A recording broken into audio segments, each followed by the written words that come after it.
Mister perfect extra gold திருமணமான ஆண்களுக்கு திருப்பு முனையை ஏற்படுத்தும் ஹலாலான இயற்கை வியாகரா.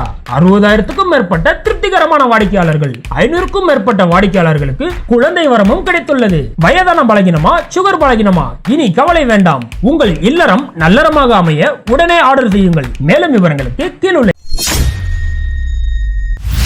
ஹிஜாபுடைய உரிமைக்காகவும் அவங்களுடைய கல்வியோட உரிமைக்காகவும் அங்க கர்நாடகாவில் போராடிட்டு இருந்த ஆயிரக்கணக்கான மாணவிகளுக்கு இப்போ அவங்களுக்கான ஒரு முதல் நீதி கிடைச்சிருக்குது.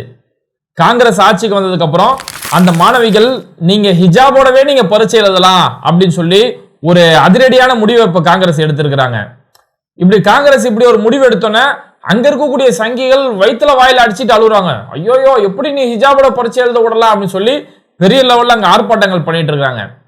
இன்னொரு பக்கம் பார்த்தோம்னா பாஜகவுடைய ஆபீஸ் அடிச்சு நொறுக்கி அங்க இருக்கக்கூடிய எல்லாத்தையும் அடிச்சு தூள் தூளாக்கி அவங்க பாஜகவுடைய கொள்கை பேப்பர்கள், அவங்களுடைய பிரச்சார பேப்பர்கள் இது எல்லாத்தையும் தீ வச்சு எழுத்தக்கூடிய அளவுக்கு சம்பவம் இப்போ ரொம்பவே தரமான சம்பவங்களா போயிட்டு இருக்குது. இப்போ முதல்ல நம்ம அந்த ஹிஜாபோட விஷயம் பார்த்தோம் அப்படின்னா, கர்நாடகாவில் ஹிஜாபை காரணம் காட்டி, வெறும் தலையில போடக்கூடிய ஒரு துணியை காரணமா காட்டி இதுக்கு முன்னாடி இருந்த பாஜக ஆட்சியில ஆயிரக்கணக்கான மாணவிகள் அவங்க படிப்பு எழுத விடாம, பரீட்சை எழுத விடாம வெளியில தெருவில் நிக்க வச்ச அநியாயம் நடந்துச்சு. இதனாலே பல ஆயிரக்கணக்கான மாணவிகள் அவங்க எக்ஸாம் கூட எழுத முடியாத ஒரு நிலைமை. போன வருஷம் நான் எக்ஸாம் எழுதல. அப்ப இப்படி ஒரு நிலைமை இருக்கும்போது காங்கிரஸ் ஆட்சி வந்தா ஒரு மாற்றம் கிடைக்கும் அப்படின்னு சொல்லிதான் அங்க மக்கள் காங்கிரஸையுமே தேர்ந்தெடுத்தாங்க. இதோட இப்ப காங்கிரஸ் ஆட்சி வந்ததுக்கு அப்புறம் இப்போ ஒரு அறிவிப்பு ஒன்று கொடுத்துருக்காங்க.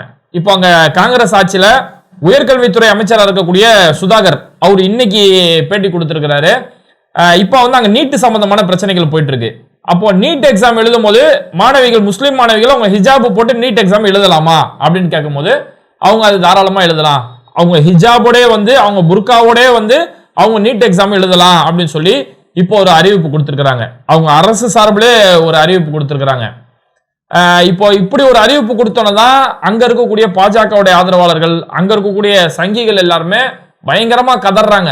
எப்படி ஹிஜாபோட கொடுக்கலாம், அதுவும் நீட் எக்ஸாம் எப்படி நீங்க கொடுக்கலாம் அப்படின்னு சொல்லி பெரிய அளவுல கதறாங்க. ஏன்னா நீட் எக்ஸாமுக்கு கழுத்துல காதல இருக்கிறது அவுத்து விடுற ஒரு எக்ஸாம். அப்ப அந்த நீட் எக்ஸாம் நீங்க ஹிஜாபோட எழுதலாம் அப்படின்னு ஒரு அதிரடியான முடிவு இப்ப காங்கிரஸ் சார்பில் எடுத்த உடனே அங்க இருக்கக்கூடிய சங்கிகளால இதை தாங்கிக்க முடியல, ஒரே கதறாங்க. ஆனா காங்கிரஸ் உடைய அந்த உயர்கல்வித்துறை அமைச்சர் அவர் ஸ்ட்ராங்கா சொல்றாரு, நீ எவ்வளவு கதறிக்கோ, எவ்வளவு நாள் இது பண்ணிக்கோ, மாணவிகளோட எதிர்காலம் தான் முக்கியம், இங்க மாணவர்களோட எதிர்காலம் தான் எங்களுக்கு முக்கியம். அதனால உங்களோட தனிப்பட்ட சுயலாப அரசியலுக்காக மாணவிகளோட எதிர்காலத்தை நான் பலி கொடுக்க மாட்டேன். அவங்க ஹிஜாபுடைய கல்வி பரீட்சை எழுதட்டும். இங்க எங்களோட ஆட்சியை பொறுத்த வரைக்கும் எங்களுக்கு மத நல்லிணக்கம் ரொம்ப முக்கியம், நல்லிணக்கம் ரொம்ப முக்கியம், மாணவர்களோட எதிர்காலம் முக்கியம். இதுக்கு மத்தியில நாங்க எந்த ஒரு சமரசமே பண்ண மாட்டோம், யாரு என்ன எதிர்த்தாலும் சரி நாங்க பாத்துக்க ஃபேஸ் பண்ண தயாரா இருக்கிறோம் அப்படின்னு சொல்லி கர்நாடகாவுடைய காங்கிரஸ் சார்பில் ஒரு அதிரடி அறிவிப்பு ஒன்று கொடுத்திருக்கிறாங்க. இப்போ நீட் எக்ஸாம், அங்க நீட் எக்ஸாமுக்கு ஹிஜாபோடைய நீட் எக்ஸாம் போய் எழுதலாம் அப்படின்னு சொல்லி ஒரு அறிவிப்பு கொடுத்த மாதிரியே அங்க கர்நாடகா சார்ந்த அரசு தேர்வுகள் இப்ப அங்க நடக்கிறது. அரசு ஊழியர்களுக்கான தேர்வுகள் நடக்குது. அந்த அரசு தேர்வு எழுதும் போது கூட நீங்க ஹிஜாபோடைய வந்து தேர்வு எழுதலாம் அப்படின்னு சொல்லி அது ஒரு அறிவிப்பு கொடுத்திருக்கிறதால அதுவுமே அங்க மிகப்பெரிய அளவுல ஒரு வரவேற்பு. ஏன்னா அங்க ஹிஜாப் தடை அப்படின்னும் போது அதை முஸ்லிம்கள் மட்டுமே எதிர்க்கல, மற்ற மத மக்கள் எல்லாருமே அதை எதிர்த்தாங்க. ஏன் ஒரு ஹிஜாபு போட்டு வந்தா என்ன பிரச்சனை, நாங்க பொட்டு வச்சுட்டு போறோம், சிலுவை போட்டு போறோம், பூணல் போட்டு போறோம், இதனால இதை யாருமே எதிர்க்கல. அவங்க ஹிஜாபு போட்டு வந்தா மட்டும் நீங்க ஏன் எதிர்க்கிறீங்கன்னு சொல்லி அங்க இருக்கக்கூடிய எல்லா சமூக மக்களுமே நியாயம் கேட்டாங்க. பொதுவா இருக்கக்கூடிய ஜனநாயகத்தை விரும்பக்கூடிய எல்லாருமே நியாயம் கேட்டாங்க. இன்னைக்கு அவங்க எல்லாருமே சந்தோஷப்படக்கூடிய அளவுக்கு தான் காங்கிரஸ் ஒரு தரமான சம்பவத்தை பண்ணியிருக்கிறாங்க. இதை நம்ம பார்த்தோம்னா காங்கிரஸ் அவங்க ஆட்சிக்கு வந்த புதுசுலயே அங்க இருக்கக்கூடிய கர்நாடகாவில் இருக்கக்கூடிய ஒரு 30க்கும் மேற்பட்ட கல்வியாளர்கள் அவங்க போய் காங்கிரஸ் உடைய கல்வித்துறை அமைச்சர் பங்காரப்பா கல்வித்துறை அமைச்சரை போய் சந்திச்சு இந்த மாதிரி ஹிஜாபை காரணமா காட்டி முந்தைய அரசுல பல பிரச்சனைகள் பண்ணதால ஆயிரக்கணக்கான மாணவிகள் அவங்களோட கல்வியை பறி கொடுத்து நிக்கிறாங்க. அப்ப இதுக்கு நீங்க உங்களோட ஆட்சியில ஒரு மாற்றம் கொண்டு வரணும் அப்படின்னு சொல்லி 30க்கும் மேற்பட்ட கல்வியாளர்கள் போய் புகார் கொடுத்தாங்க. அப்பவுமே கல்வித்துறை அமைச்சர் பங்காரப்பா அவர் என்ன சொன்னார்னா, இது எங்களுடைய ஆட்சியில கண்டிப்பா அதுக்கான மாற்றம் செய்வோம், எங்களுக்கு மத நல்லிணக்கமும் முக்கியம், மாணவர்களோட எதிர்காலமும் முக்கியம், அதனால இதுக்கான ஒரு கூடிய சீக்கிரம் ஒரு அறிவிப்பு நாங்க கொடுப்போம்னு சொல்லி மே மாசம் சொல்லியிருந்தாரு. இன்னைக்கு நீட் எக்ஸாமுக்கு ஹிஜாபோட போய் அவங்க நீட் எக்ஸாம் எழுதலாம் அப்படின்னு சொல்லி அந்த ஹிஜாபுக்காக போராடின மாணவிகளுக்கு ஒரு முதல் கட்ட வெற்றினே இந்த இடத்த சொல்லலாம். ஹிஜாப் சம்பந்தமான கேஸ் வந்து கோர்ட்ல சுப்ரீம் கோர்ட்ல பெண்டிங்ல இருக்கு அப்படின்னும் போது கூட இப்பவுமே இவங்க அதுக்கான ஒரு சொல்யூஷனை கொடுத்திருக்கும் போது இது உண்மையிலே எல்லாருக்குமே பெரிய அளவுல சந்தோஷம் இருக்குது. இப்போ கர்நாடகாவுடைய காங்கிரஸ் ஆட்சியை பொறுத்த வரைக்கும் அவங்க பல மாற்றங்களை இப்ப கொண்டு வந்துட்டு இருக்காங்க. அரசு துறையில நீங்க எந்த துறையில வேலை செஞ்சாலும் யார் யாரெல்லாம் RSS சப்போர்ட்டர்ஸா இருக்கிறாங்களோ, யார் யாரெல்லாம் சங்கி மாநில இருக்கிறாங்களோ அவங்க எல்லாருமே டக்குன்னு தூக்குனாங்க. குறிப்பா காவல்துறை மக்களுக்காக பணி செய்யக்கூடிய காவல்துறையா தான் இருக்கணுமே தவிர அது காவித்துறையா செயல்படக்கூடாது அப்படின்னு சொல்லி கர்நாடக முதலமைச்சர் சித்தராமையா, துணை முதலமைச்சர் DK சிவகுமார் இவங்க அவங்க ஆட்சிக்கு வந்ததுல இருந்து அரசு துறையில யார் யாரெல்லாம் சங்கிகளா செயல்பட்டாங்கன்னு சொல்லி அவங்கள செக் பண்ணி எல்லாருமே தூக்கிட்டு இருந்தாங்க. ஒரு அரசு துறையை முதல்ல நம்ம கிளியர் பண்ணிட்டாலே போதும், மக்கள் எந்த பிரச்சனையும் அன்றாட லைஃப் மெயின்டைன் பண்றாங்க அப்படின்றதுக்காக அதில் கிளியரா செஞ்சாங்க. அதுக்கடுத்து பார்த்தோம்னா இந்த ஹலால் பிரச்சனை ஒன்று கொண்டு வந்தாங்க. முஸ்லீம் கடையில கறி வாங்கக்கூடாது, ஹலால் இருந்தா கறி வாங்கக்கூடாது அப்படின்னாங்க. அதுக்குமே ஒரு வழி பண்ணாங்க. அப்புறம் பசு பாதுகாவலர்கள் அப்படின்ற பேர்ல வந்து மாடுகளை வந்து சந்தை வியாபாரத்துக்காக விவசாயிகள் கொண்டு போவாங்க, அந்த மாடு வளர்க்குறவங்க கொண்டு போவாங்க. வழியில கொண்டு போய் காரை விட்டு அந்த மாடை வண்டியை மறைக்கி அவங்கள்ட்ட வந்து மிரட்டி காசை பிடுங்கக்கூடிய இந்த பசு பாதுகாவலர்ன்ற பேர்ல அநியாயம் பண்ணி அவங்களை அடிச்சு ரொம்ப அநியாயம் பண்ணிட்டு இருந்தாங்க. அதையுமே காங்கிரஸ் சார்பில் ஒரு அதிரடி ஆக்ஷன் எடுத்தாங்க.